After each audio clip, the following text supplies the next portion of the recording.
Sri Sultan Hamengkubuwono IX merupakan salah satu pejabat negara yang merakyat.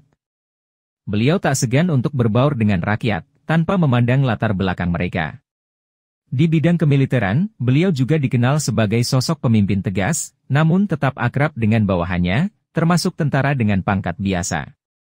Banyak kisah beliau yang bisa dijadikan sebagai pembelajaran, meskipun kadang juga kelihatan konyol ataupun lucu.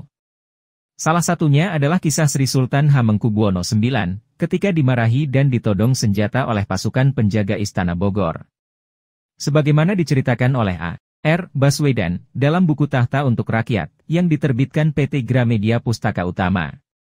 Waktu itu, sekitar bulan Oktober 1950.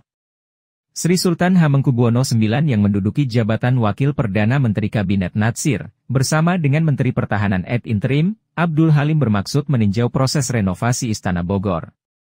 Tanpa menggunakan pengawalan, kedua pejabat negara tersebut datang ke Bogor hanya berdua saja. Tanpa menggunakan sopir, beliau berdua menyetir mobil secara bergantian. Saat berangkat, yang memegang kemudi adalah Abdul Halim, sedangkan Sri Sultan Hamengkubuwono IX duduk di sebelahnya.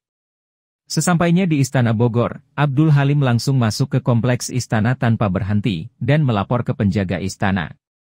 Melihat ada mobil yang tiba-tiba menyelonong ke kompleks istana, para penjaga pun mengejar dan memberhentikan mobil tersebut. "Hei, apa-apaan ini? Stop segera!" teriak para penjaga istana sambil menodongkan senjatanya. Langsung saja, komandan polisi militer menghampiri Abdul Halim, yang memegang kemudi mobil. "Kenapa masuk saja tanpa berhenti lebih dulu? Apa tidak lihat penjagaan?" bentaknya. "Saya hanya sopir, dan karena tidak ada orang yang menyuruh berhenti, saya terus saja. Lagi pula tuan yang berada di sebelah saya ini, tidak menyuruh saya berhenti," kata Halim dengan santai sambil melirik Sultan, yang hanya duduk mematung. Melihat situasi yang dianggap genting, para penjaga lainnya mengelilingi mobil tersebut dengan senjata siaga di tangan. Mereka melihat dengan seksama, siapa orang yang berada di mobil tersebut. Akhirnya pemimpin prajurit mulai sadar dan bertanya, "Apakah Bapak Paduka Sri Sultan?" tanyanya dengan terkejut. Sri Sultan Hamengkubuwono IX hanya mengangguk sambil tersenyum.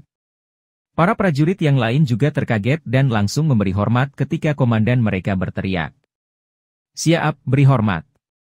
Para prajurit tersebut mulai takut jika Sri Sultan marah, atau menghukum mereka karena sudah menodongkan senjata. Di luar perkiraan, Sri Sultan dan Abdul Halim langsung turun seolah-olah tidak pernah terjadi apa-apa.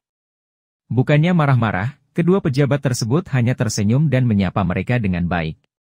Setelah melakukan kunjungan selama 2 jam, akhirnya kedua pejabat tersebut meninggalkan istana untuk pulang. Dan tidak mau mengalami kesalahan kedua kalinya, pemimpin penjaga istana mengerahkan 1 kompi pasukannya, untuk berbaris di pinggir gerbang dan memberi hormat, ketika mobil kedua pejabat negara tersebut lewat di depan mereka.